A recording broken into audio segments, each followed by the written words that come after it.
you call their name and they look at you right in the eyes. I mean, like, Mm-hmm. you know.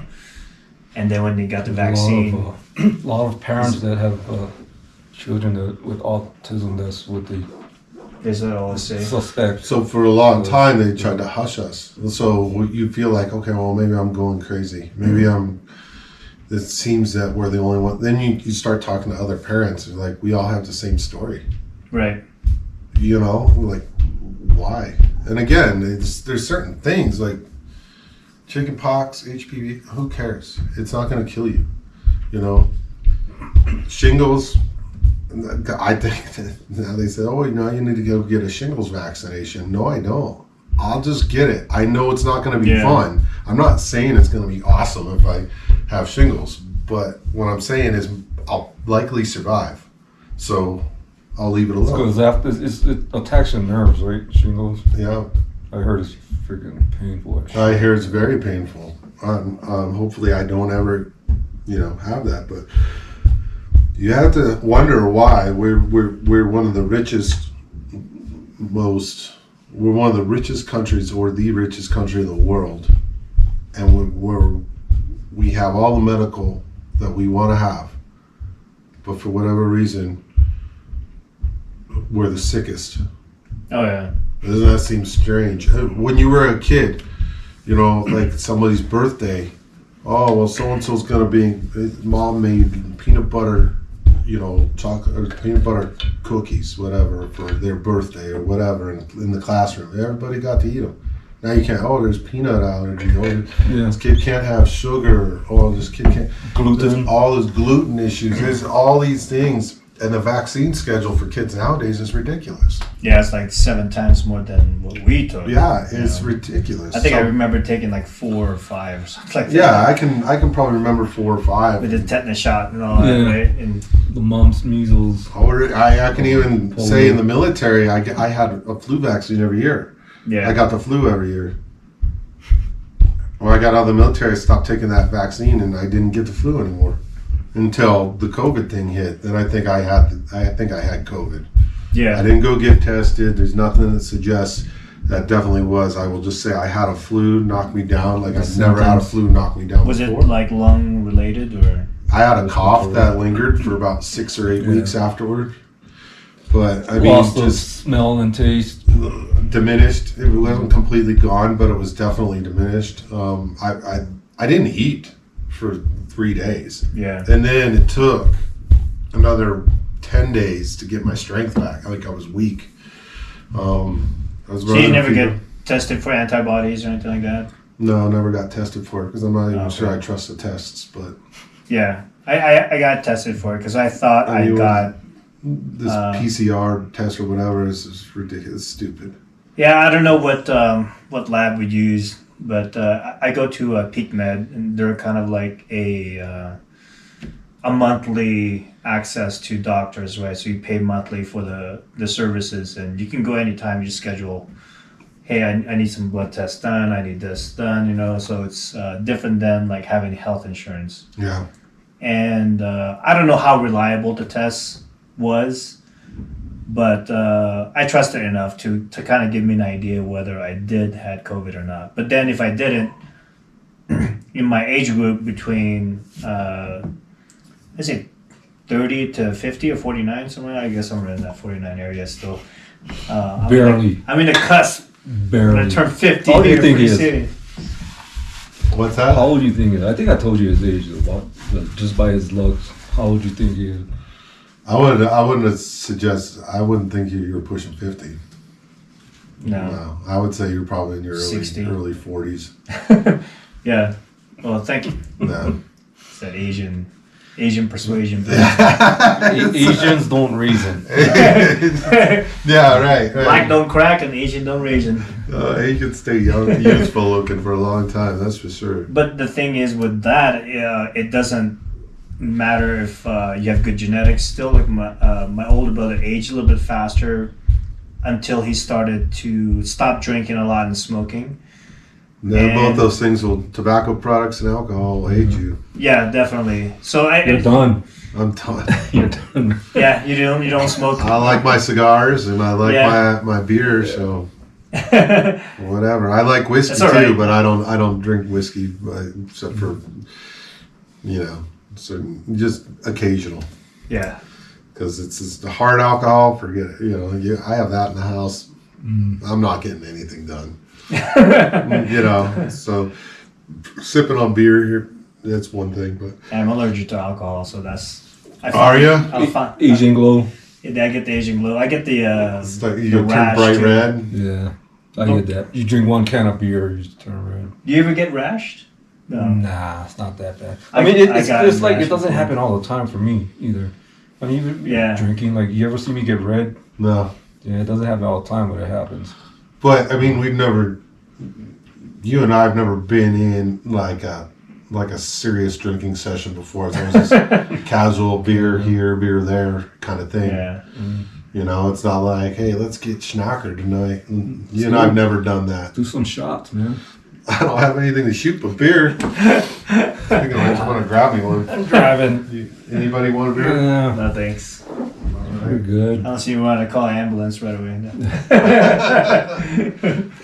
No, I don't get too bad. I was drinking wine coolers when I found out I was allergic Yeah. at 13. So, yeah. Yay for my older siblings. So man. you haven't had any heavy drinking days in your life then? I did.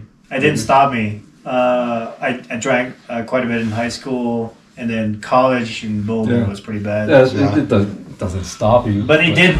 The last time, like I got really wasted in college. I told myself while I was hugging the toilet, I was like, "This is it. I'm not drinking anymore." Like, Did you get into a fight, like at a bar? that was after the 2012 convention. Didn't? So yeah, it was in Cristola.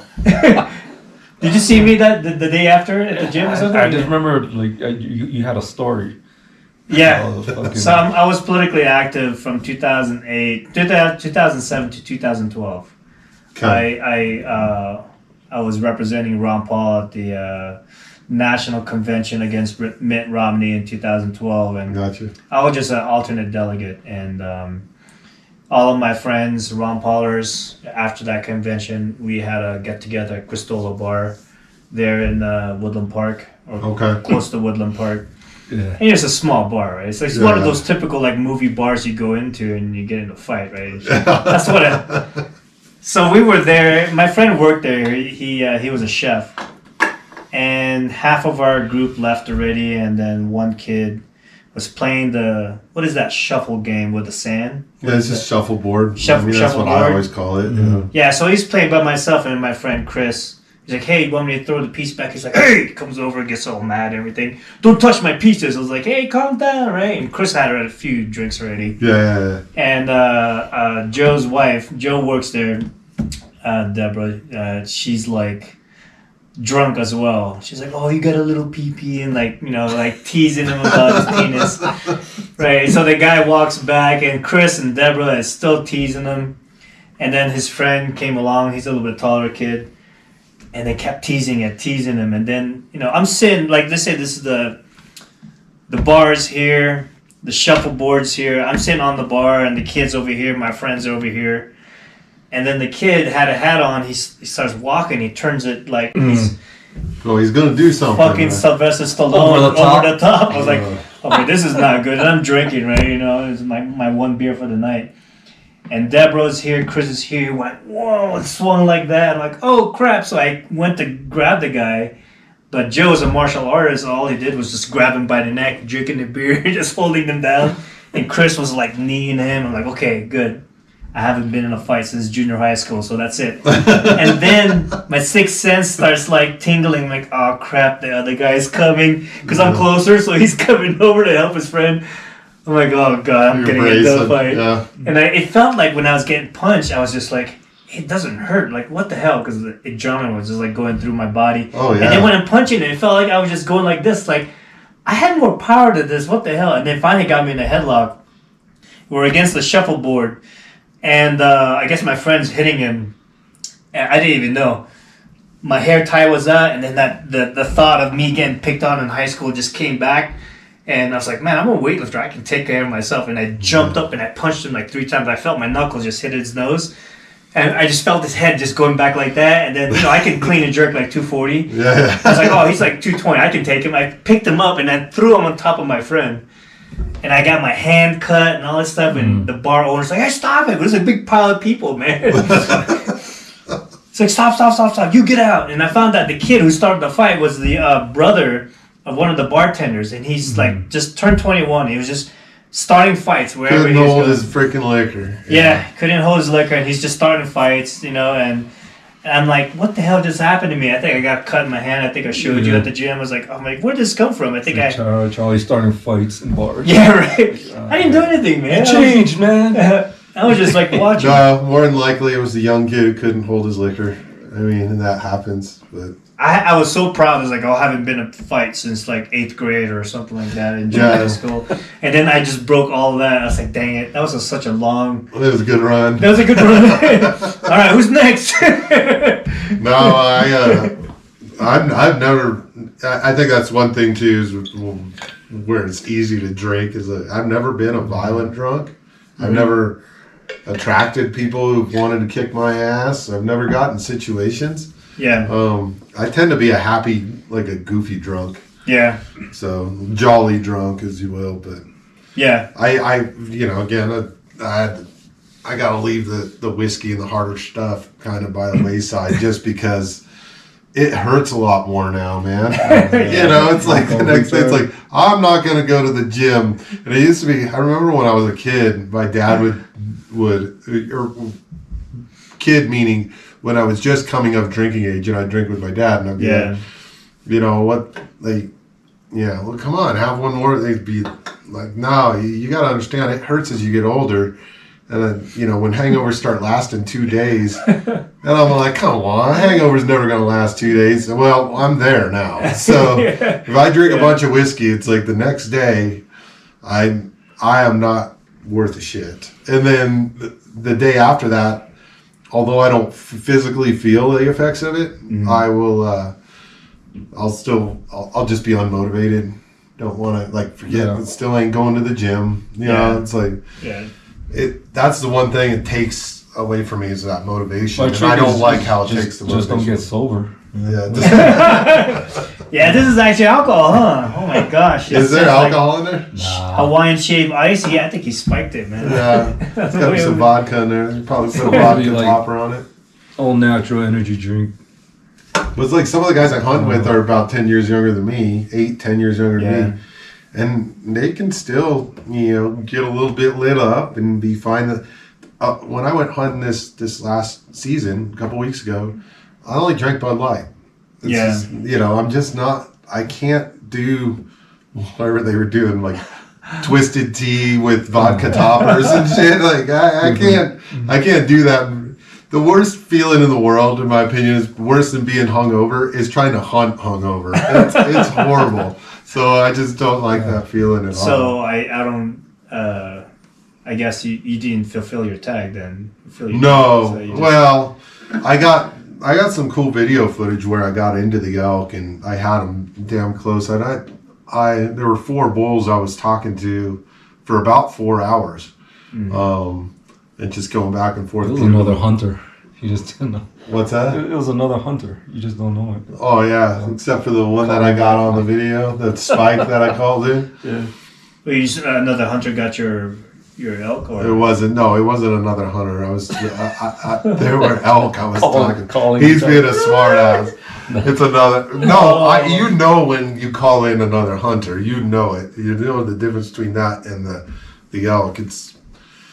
I've never been hunting, so another hunter will sound like too perfect with their bugle a lot of times, and I don't walk through the woods trying to sound like the biggest, elk, the biggest bull in the forest. I walk through there trying to sound like a small one, so that'd be more inclined to come up and challenge. Isn't there like a grunt that they do? There's a grunt. There's grunts. There's chuckles. But you can feel. That just the power of that grunt, that. Well, the video I got where I had that spike behind the tree, and again, hindsight being 2020, it would have been a risky move, but I probably should have charged that spike and chased them off and then ripped a big bugle, because this was around noon, so the elk are bedded down. They don't, like, they're not going to get up and go say, oh, is there another elk over there? They're just not going to. So I ended up, there was another one, a big one, and yeah, I felt the friggin' bass in his, because he was probably about, I had that spike about 20 yards from me. And this is pretty thick timber, right? So you can more often hear them, not see them until you get really close. But So he was a big dude. it was another. No, It's another big dude. no. There's a big elk. Big dude L. Because that sucker had. Because I ended up trying to close in on him, and he caught my scent, and then I saw his ass running away. That's about it. But, so they're definitely elk in there, but by far the most vocal they've ever been. You know, in my years of hunting up there, they're very vocal this year. It was warmer. You know, definitely warmer than previous years, but it was cool to get into them. Archery, that's the other aspect of it. This isn't rifle. Like rifle, you can shoot an elk from 250, 300 yards, you know? Mm-hmm. With archery, you want to get them within 60 yards of you, or ideally closer, 40 yards, right. Something like that, because you need that. So archery, you don't have any knockdown power with an arrow. So you kill an elk with an arrow by cutting. So they cut, they bleed out. Hopefully you got good penetration on some of their organs, their lungs, or maybe their heart, whatever. And then they bleed out. With a gun, like the in-between rifle and archery too is muzzle load. Muzzle load, You don't really want to take a shot beyond 100 yards, although I have. But my first kill was this was the first year I went hunting, which was 2016, I would say. And 2016 or 2014, shit, I can't even remember now. And I hit that guy from 117 yards. And I got lung, heart, lung. So it just went straight through him. And he made it about 25 yards before his world faded to black. Yeah. But that was my 5x5. That was my bigger of the two bulls I've gotten. But it was you have that knockdown power. You have that with a gun, especially muzzle loaders, 50 cal, and so. But with archery, you want them in close so you get good penetration. So you cut a lot, and you're 50 yards is really close. Yeah, oh my gosh, 50 yards or less. I mean, if you can. Mm-hmm. And then not only that, but these animals are not like deer. You don't just walk in a forest and go, I'm going to shoot an elk today, and there's one right there. Yeah, right. Like that, they're very skittish. They don't wait around to see what's going on. Mm-hmm. I've taken a shot at a deer before with my muzzleloader and missed, and the deer will sit there and watch me reload. It's like they're curious. They want to know more what's going on, so they'll hang out for a little bit. Whereas an elk sees, hears, or smells something that they don't know, that you've got 3 to 5 seconds and they're going, I'm out of here. Yeah. Forget it. They don't wait around to see what the hell's going on. And then they're much larger animals. Yeah, I'd never been hunting. I just actually acquired a nice hunting rifle, Savage 6.5 Creedmoor. Cool. I took an intro class. It's turning into a very popular caliber. Yeah, that's what I heard. Same situation as my AR-15. Mm-hmm. I was just there to pick up some ammo. He's showing me this gun. It's like, how much is that? Wow, $900? He got a nice scope for it, Dude, I think we've all been there. My sister wanted me to go to Bass Pro with her one time because she was buying her first gun, and I think it was just a little Ruger LC9 or something like that, little compact 9mm. No, I think it's a 380. So I think it's smaller than the LC9. Anyway, she's buying it. What's that? $250 gun, maybe? And I'm like, I like that 1911. So there it is, like $1,300 later. Oh man! Yeah. What brand was it? It's a Smith & Wesson tactical. It's very non-purist in the sense of if It's a little bit more Somebody's than in- the traditional. What's that? It's a little bit more than the traditional. Oh, it's 1911. a lot more. I mean, Yeah. you figure traditional. Think of a traditional like A Kohler being Springfield. like or Yeah. Remington R1, which Yeah. is probably your less expensive. Those used to go on sale for like $500, man. They're good guns, but Yeah. so mine has not only like serrations on the front of the slide and the rear of the slide. They're not even serrations, straight line serrations. They look more like snake skin or fish scales or something like that. And it's on Oh, the front wow. and rear. Mine's also an external extractor. It Yeah. has a tack rail on it. So it's very, Yeah. anybody who's a 1911 purist would not like mine, but it's awesome. It's I was a freaking looking good at them. gun. I was looking when I purchased my other guns. I was looking at the 1911s, looking at a Kimber. I'm like, I can't.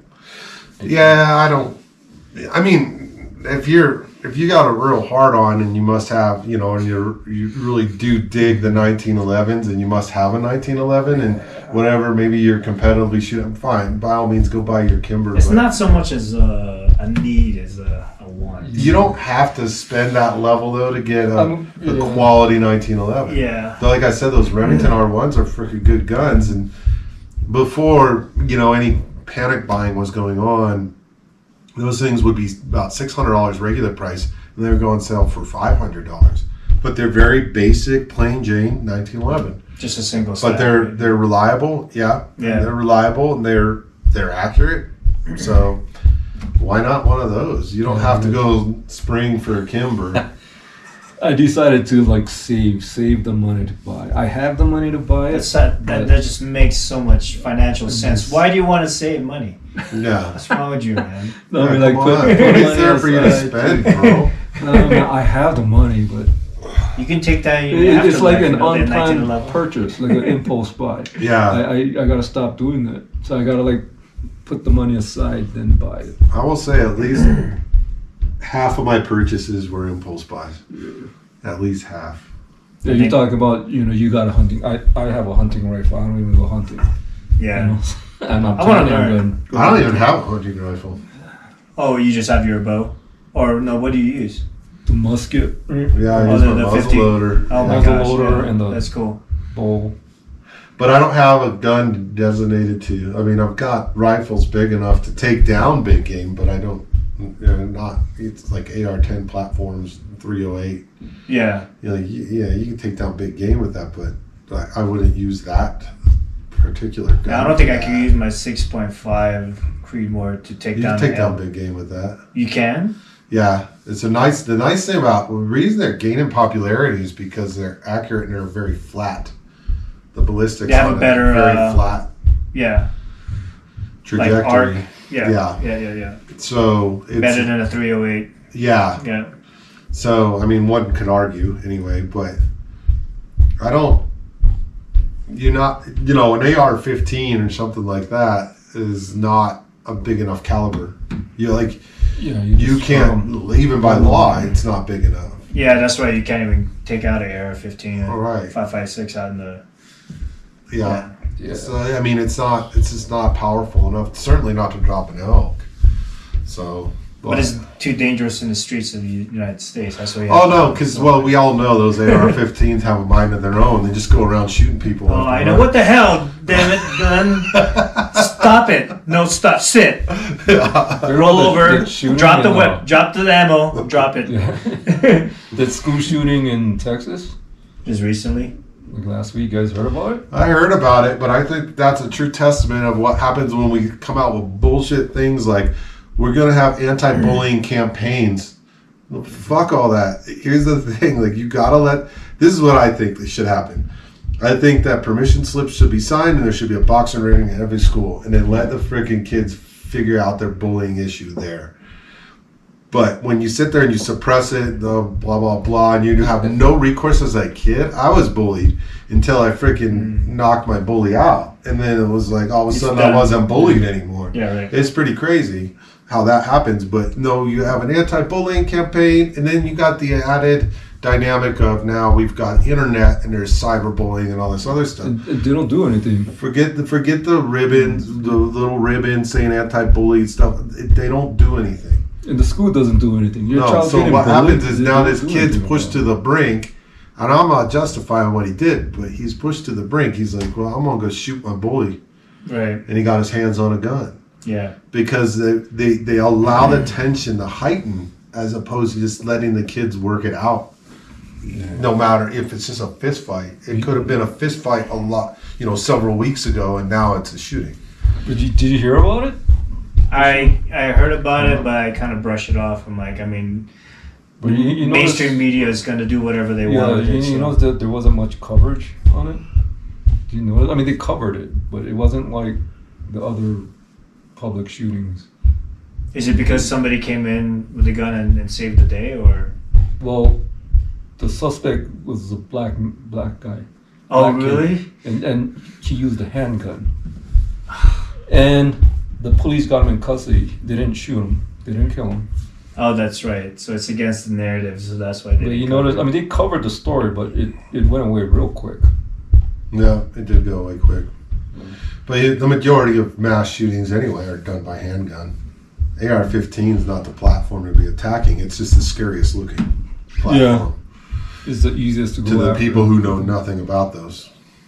Yeah, I was talking to my friend about that. They were trying to pass a bill in, I don't know if it was 2018 or 16, and he was complaining he's like, oh man, I read the bill. It's just basically a bunch of stuff that doesn't make any sense. They're talking about the adjustable butt stock, the pistol grip. It's like, I don't know why they're putting this on the assault weapons ban. It's like, well, that's what the assault weapons ban is, basically the cosmetics of the firearm to make it look scary. It has nothing to do with actual. The vertical forearm grip, right? That's one of them. Yeah. The vertical grip in the front. Yeah.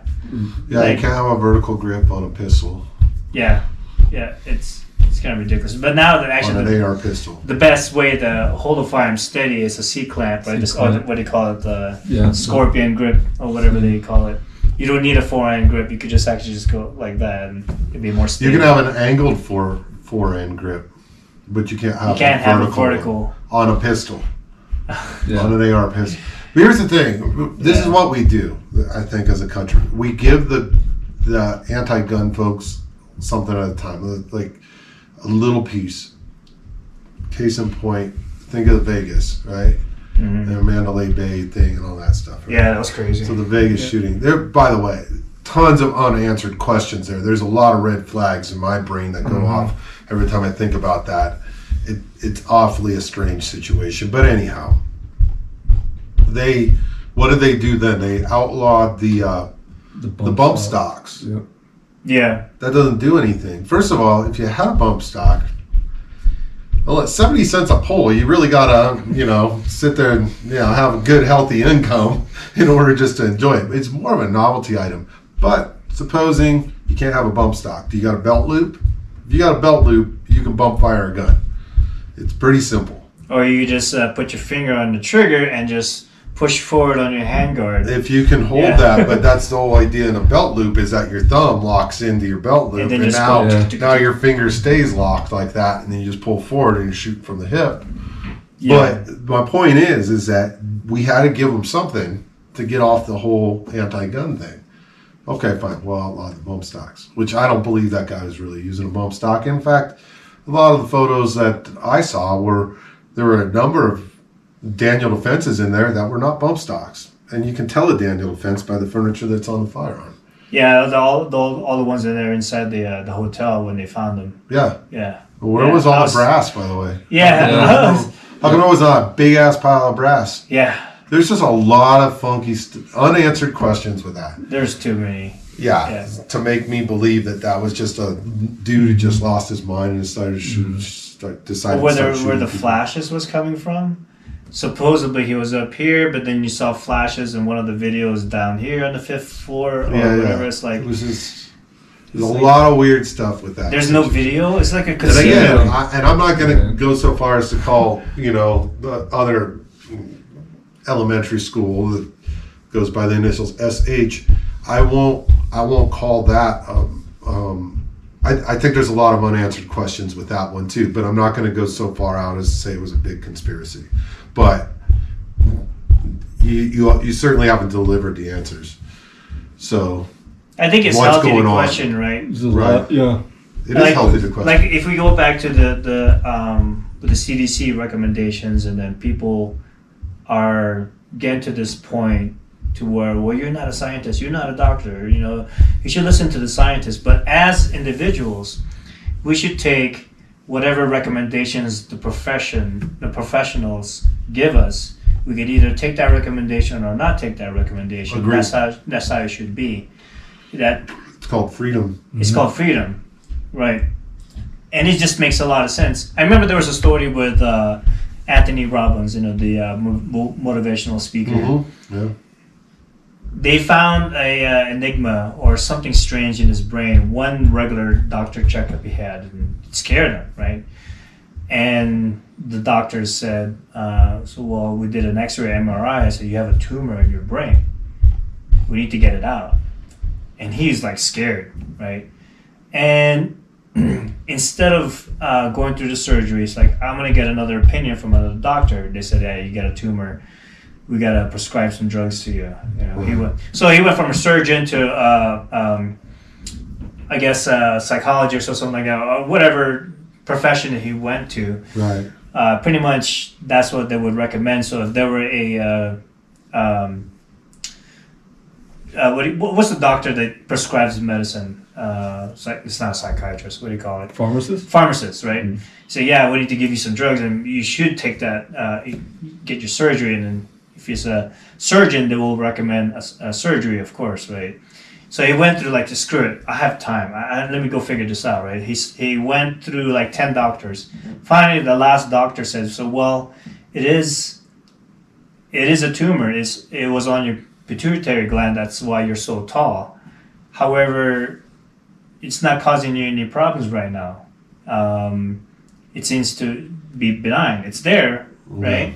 But it's not making you grow more or anything like that. So I think you're fine. Yeah, if it ain't broke, don't fix it. So then Tony Robbins said, screw it, I'm not going to do all that stuff, right? He decided after all the different recommendations, he finally went with the one where he thought it was the best. Was like, I'm fine. I don't feel bad or anything. I don't feel it's causing any harm to my health. I'm just going to decide not to go through the surgery, because opening up your brain will probably open up a different, whole new can of worms of problems that's going to come. And if you get on the medication, like the pharmacist is going to recommend after you get your surgery done, well, you're going to be on drugs for the rest of your life, right? Right. So he decided, screw it. Now, this was 30 years ago. Back in the 80s when he first started still healthy and alive and still speaking. Still speaking, right? So what I had a couple friend, Tanya and I, and they had complications with their pregnancy, and there was not enough amniotic fluid in the sac for the baby. Yeah, something along those lines. I don't know all the details, but anyway, the doctors pretty much said, you need to think about whether to keep this pregnancy going or to terminate. And they're just like, you know what? It's in God's hands. And they're like, right. Yeah, but you could die, or the baby could die, or both of you. And they're like, we'll see what happens, And they just they question the doctor, going with that, and they ended up having Ella, and Ella was underweight when she was born. She was born a little bit premature, but today Ella's perfectly happy and perfectly healthy. Oh gosh, 5 or 6. She's got to be maybe more than that. She's got to be 8 or 9 by now. Yeah. But now you could have aborted this and wondered what if, for the rest of your life. You could have, maybe the doctor was right. Maybe there could have been complications for sure. I mean, complications can happen in childbirth for sure. But, you questioned the doctor and sat there and said, no, we'll leave it in God's hands. And then this is the way it worked. And now we've got a healthy baby girl, and everybody's healthy and everybody's happy. Right. So I think that, again, going back to what we were saying, it comes down to freedom, that freedom of being able to question. So if I don't want, say, this vaccine, I should be able to question it. I should be able to list out my reasoning and go, that should be good enough. And in fact, I don't owe anybody an explanation. I'm just choosing not to get it, just like I choose not to get the flu shot every year, you know? Right.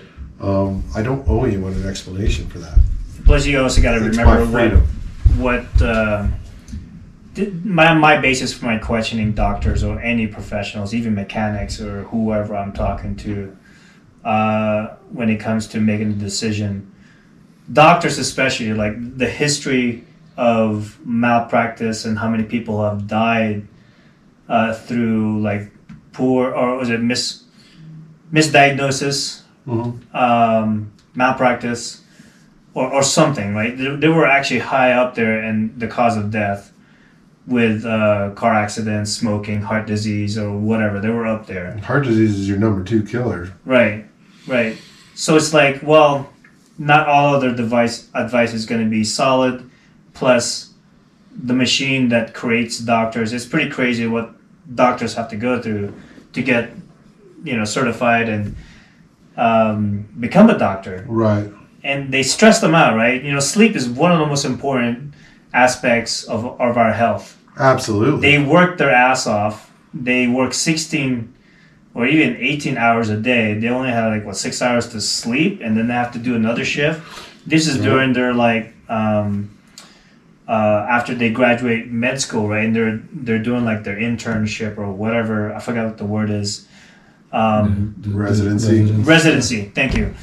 They stress them out, right? And they have to work every day to prove themselves to be good practitioners. Right. And then if they are, prescription medicine, I don't really put too much label them as evil, just because they do help at some point. Oh, absolutely. Right? But sometimes when you get into that,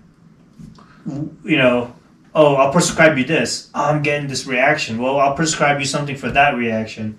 Next thing you know, you have a cabinet full of stuff. Right. Started from that one. I'm not a big fan of prescription meds myself, but I do think they have their place.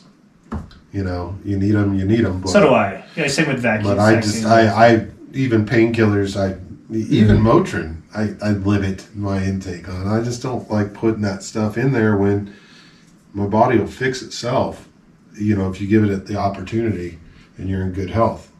Right. That's my thought on that. But, Al and I watched, a friend go down that path and ended up ultimately dying. Yeah, that's horrible. Because of